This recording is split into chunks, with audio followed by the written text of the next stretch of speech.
All right, let's dive into a topic that can feel, just a little bit confusing for pretty much everyone. U.S. government healthcare. We're going to decode the two big ones, Medicare and Medicaid, and I promise we'll make sense of it all. Let's get right to it. So, have you ever heard these terms, Medicare, Medicaid, Part A, Part D, and just felt your brain turn to static? You are definitely not alone.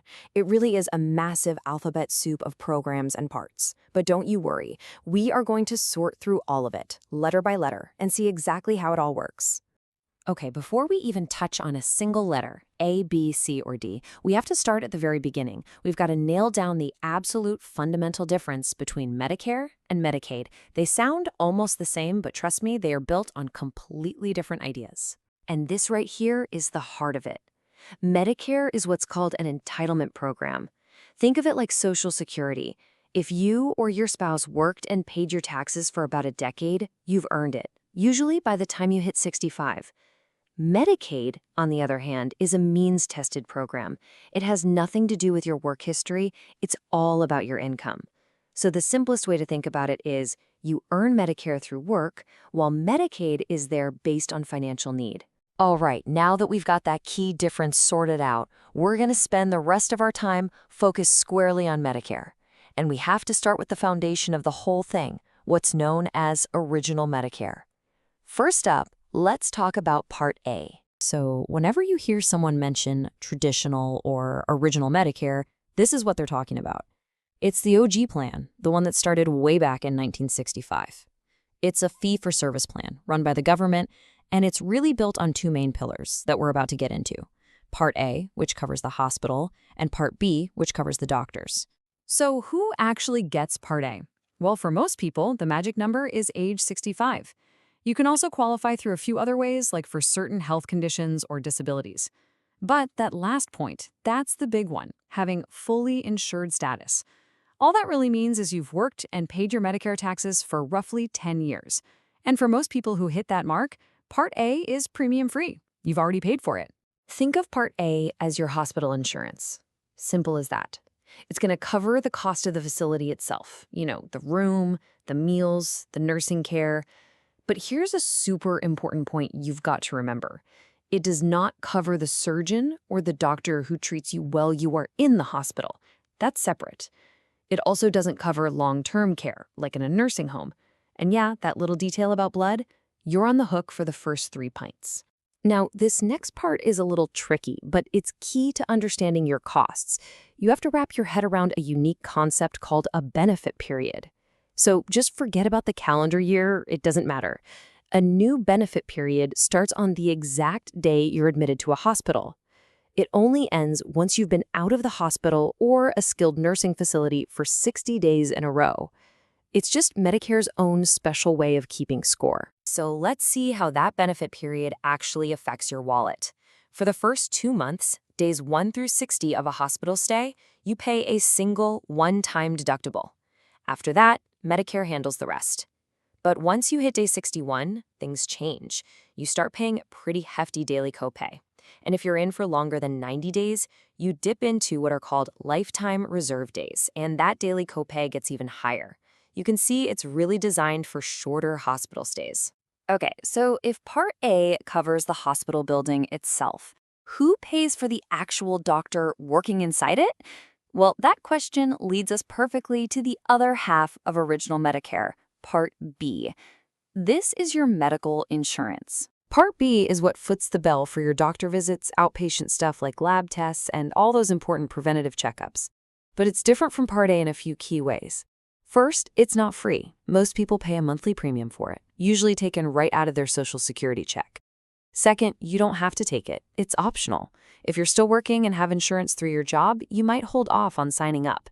And finally, it has its own separate deductible you have to pay each year. So once you've paid that yearly deductible for Part B, the costs get shared.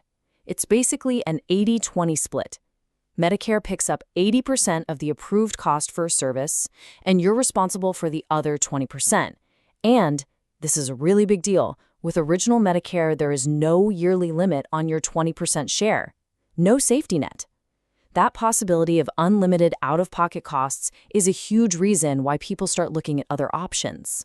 And that potential for really high costs brings us to the more modern parts of Medicare.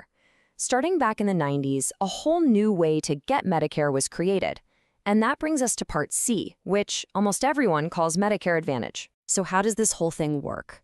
Well, it's not something you add on, it's a whole different path. First, you still have to sign up for original Medicare, Parts A and B. But then, instead of the government paying your bills, you join a plan run by a private insurance company. The government pays that company a fixed amount of money every month to manage your health care. In return, the private plan covers everything Parts A and B do, and they often throw in extras, like dental or vision. And because this is a private market, you get a lot of choices. You'll see plans that look like HMOs, where you have a main doctor who coordinates all your care within a network. Or you might see PPOs, which give you more freedom to see doctors outside the network, but it'll cost you more. There are even other kinds, like PFFS plans, and special plans designed for people with specific health challenges. Okay, we've talked about the hospital, we've talked about the doctor, but what about when you go to the pharmacy? You see, original Medicare had this huge glaring hole. It didn't cover most prescription drugs you take at home. And that's where the last piece of our puzzle, Part D, finally comes into play. At its core, Part D is just insurance for prescription drugs. It's sold by private companies that have Medicare's seal of approval. Now, if you decide to stick with original Medicare, you'll need to go out and buy a separate, standalone Part D plan. But if you choose that Medicare Advantage path we just talked about, your drug coverage is usually already baked right into your Part C plan. Now, anyone who's paid attention to Medicare over the years has probably heard horror stories about the donut hole. It was this dreaded coverage gap. What would happen is, after your drug costs hit a certain dollar amount for the year, your insurance would just stop paying as much. Suddenly, you're on the hook for a much bigger piece of the bill until your spending got to a really high catastrophic level.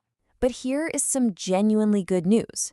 Changes in the law, especially from the Affordable Care Act, have pretty much closed that donut hole.